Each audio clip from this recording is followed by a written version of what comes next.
নারকেলের মধ্যে গুড় অথবা চিনি যে কোনো একটাও দিতে পারেন আপনারা। আমি এখানে গুড় দিয়েছি, গুড় দিয়ে মেখে নিয়ে এটাকে নাড়ু বানিয়ে নিয়েছি, মানে পাক দিয়ে নিয়েছি। নারকেল নাড়ু বানাতে যতটা পাক দেওয়ার দরকার এখানে অতটা কড়া পাক দিতে হবে না, মোটামুটি সন্দেশ টাইপের হয়ে গেলে, পাক হয়ে গেলে নামিয়ে ফেলবেন।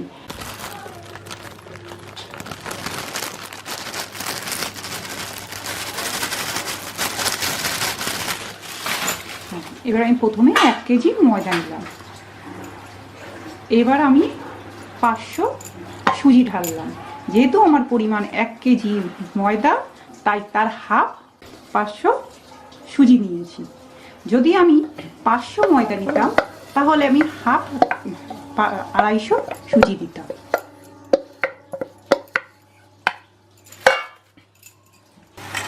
এইবার এখানে গুড় দিয়ে আমি মিশিয়ে নিলাম, গুড় দিলাম।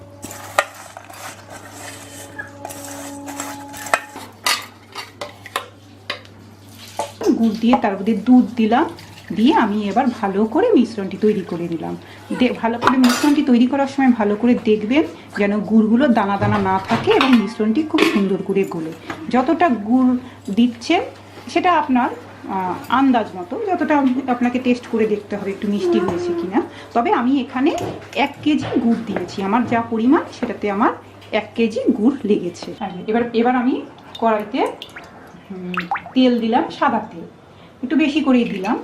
এবার তেলটা গরম হলে সেখানে আমি 2টো শুকনো লঙ্কা ফেলে দিলাম।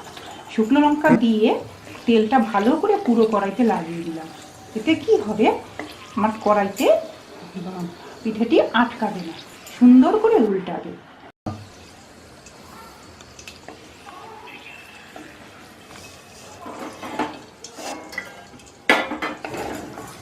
তারপর আমি তেলটা একটা পাত্রে ঢেলে রাখলাম, শুকনো লঙ্কা 2টো তুলে নিয়ে একটা পাত্রে তেলটা ঢেলে রাখলাম।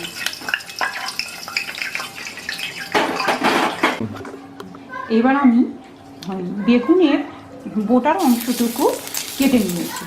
এইটা দিয়ে একটা পাত্রের মধ্যে যে তেলটা রেখেছি সেই তেল দিয়ে বারবার করে যতবার আমি পিঠেটি উল্টাবো ততবার আমি কড়াইটা তেল দিয়ে মুছে নেব। এতে আমার কড়াইটা পিঠেটা উল্টাতে অনেক সুবিধে হবে।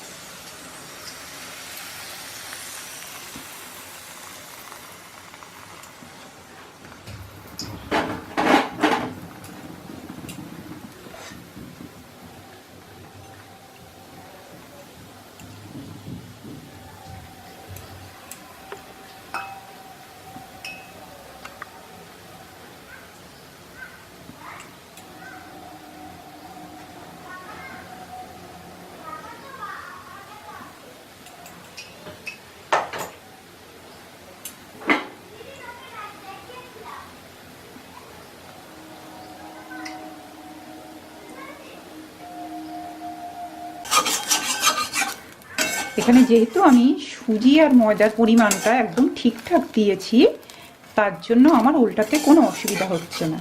আপনারাও সুজি আর ময়দার পরিমাণটা ঠিকঠাক দেবেন।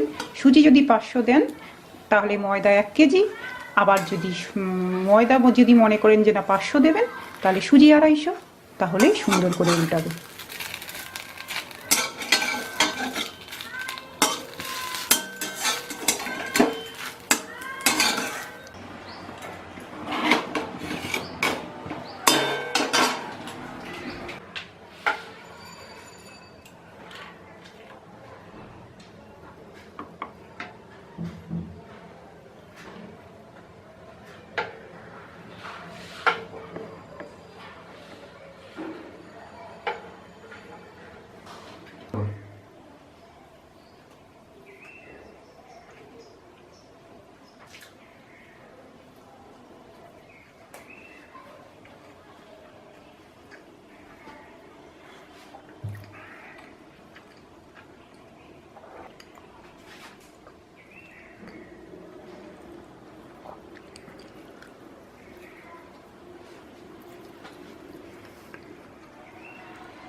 অপূর্ব হয়েছে খেতে।